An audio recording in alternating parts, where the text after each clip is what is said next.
Bonjour à tous et bienvenue sur Netageo, la web TV depuis Tokyo. Ça y est, la PS Vita est enfin sortie et donc notre émission d'aujourd'hui sera dédiée à la nouvelle console de Sony. Mais avant que je vous présente la bête, je vous laisse regarder quelques images qu'on a tournées le jour de la sortie de la console à Akihabara. Allez, c'est parti! Je me suis réveillé au petit matin pour prendre le train pour aller à Akihabara. Oh, mais c'est encore de la pub pour la PS Vita? Je rêve ou je viens de voir passer un corbeau? Le jour se lève doucement sur Akiba, car cette fois je suis arrivé avant 7 h du matin pour obtenir la PS Vita. Et nous voici devant cet immense magasin d'électroménager où je compte acheter la console.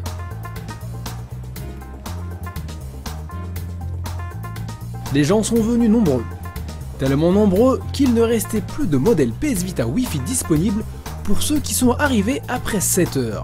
Les derniers tickets pour obtenir la PS Vita furent distribués juste devant moi. Au Softmap, de l'autre côté d'Akihabara, il y avait bien moins de monde et les modèles Wi-Fi étaient encore dispo après 7 h 30. À cette heure-là, Akihabara c'est plutôt calme. Allez, de retour au magasin d'électroménager où la queue commence à faire une longueur impressionnante. En 30 minutes, j'ai l'impression qu'elle a doublé d'ampleur.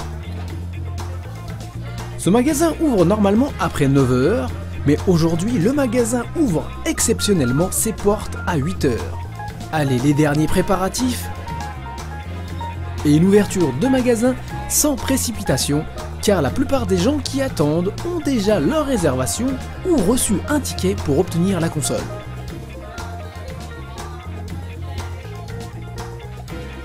Une fois entré, c'est reparti pour se taper une longue file d'attente qui serpente dans le magasin.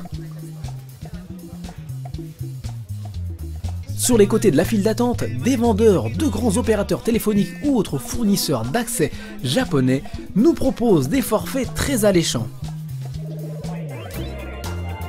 Comme il y a plein de gens autour de moi avec une 3DS, j'en ai profité pour faire du cross-pass. C'est étrange, il ne me semble pas avoir vu de DS ou de PSP. On peut imaginer que la clientèle d'aujourd'hui aime la nouveauté. C'est bien beau tout ça, mais cela commence à vraiment devenir long. Quelques accessoires pour la PS Vita posés à l'arrache. Me voilà enfin arrivé à la caisse pour acheter la console. Juste en sortie du magasin, ils installaient des bornes de test de PS Vita, pour ceux que ça intéresse. Allez, on prend le train de retour.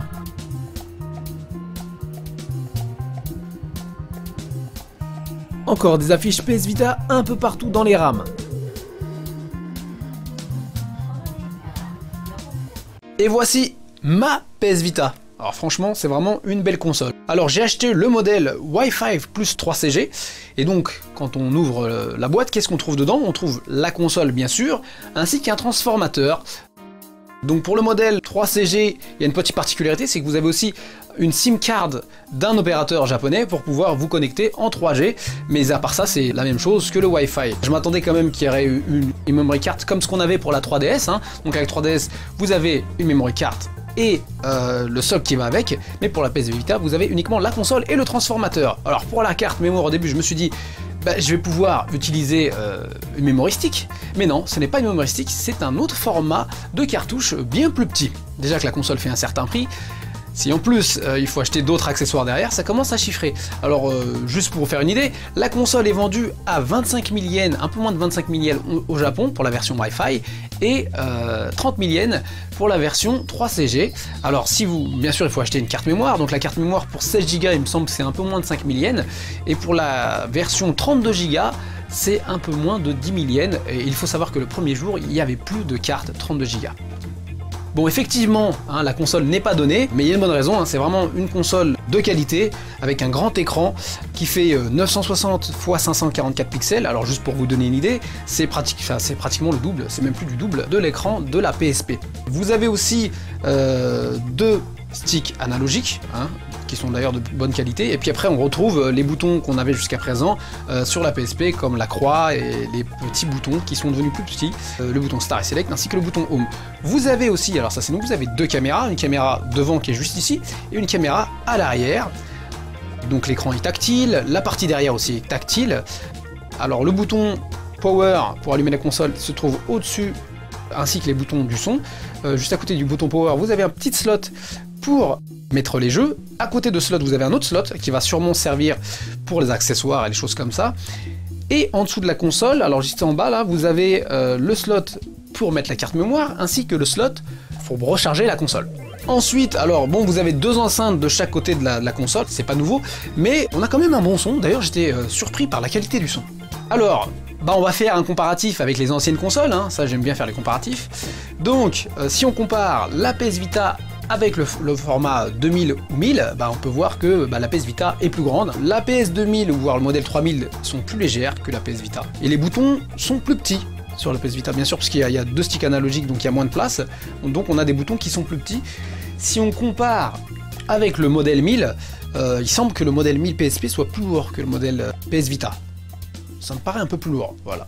Alors maintenant, on va comparer avec la 3DS. Donc si on compare le format fermé, bon, la PS Vita reste quand même un peu plus impressionnante au niveau taille.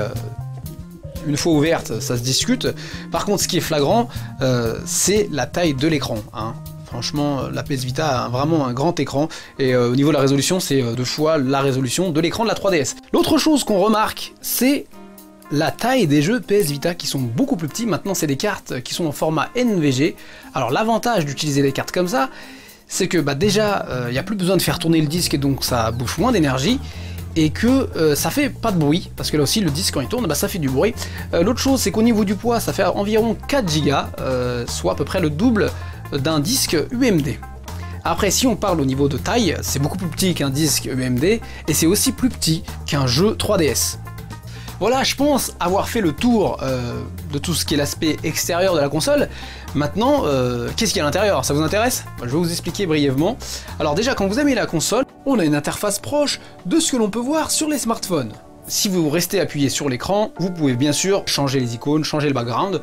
La chose qui est intéressante, c'est qu'on a maintenant une musique de fond de façon constante dans la console, un peu ce qu'on peut avoir sur la Wii. Vous avez pas mal d'applications déjà intégrées lorsque vous achetez la console. La première application que l'on remarque, c'est le Welcome Park qui contient 5 jeux. Vous avez un jeu où il faut appuyer dans l'ordre sur des chiffres, il y a trois versions différentes. Vous avez un jeu dans lequel vous prenez une photo et ça vous transforme la photo en puzzle, il faut remettre les cases dans le bon sens, truc que je suis pas doué. Vous avez encore un autre jeu de photos qui prend en fait des photos de formes qui ressemblent à des visages. Alors par exemple, moi j'ai pris 2 pièces de 10 yens pour faire les yeux et une pièce de 50 yens pour faire la bouche, et là quand vous prenez la photo, cela crée un petit personnage. L'autre jeu qui utilise le sensor en fait de mouvement, où vous avez un skateboarder, à chaque fois que vous déplacez la console, bien sûr, le skateboarder se déplace en fonction, et vous devez esquiver des boules et rattraper des petites étoiles. Et pour finir, vous avez un jeu qui utilise le micro, et oui, vous avez un micro avec la PS Vita, donc quand vous appuyez au centre, vous pouvez enregistrer des sons. À chaque fois que vous enregistrez des sons, cela crée une petite boule, et à chaque fois que la boule est touchée par une espèce de sphère de lumière, le son contenu dans la boule est joué. Cela permet de faire des petits mix, je trouvais ça marrant. Vous avez aussi un certain nombre d'applications que l'on retrouve sur la PS3, comme le PS Store. Maintenant, quand on lance le PS Store, c'est qu'on a aussi une petite musique de background, un peu comme sur le Wii Shop ou Nintendo Shop. Vous avez l'application Friend, l'application Trophy. Vous avez aussi le browser qui vous permet de regarder Internet. Alors pour l'instant, j'ai pas réussi à voir des trucs en flash ou de la vidéo. Et puis bien sûr, vous avez les applications musique et vidéo. Party vous permet de regrouper des utilisateurs pour chatter via texte ou par voix, pratique lorsque l'on joue via réseau à un jeu multijoueur. Group Messaging vous permet d'échanger des messages avec vos amis. Vous avez une application qui s'appelle Nier. Alors Nier, c'est la solution cross-pass de la PS Vita.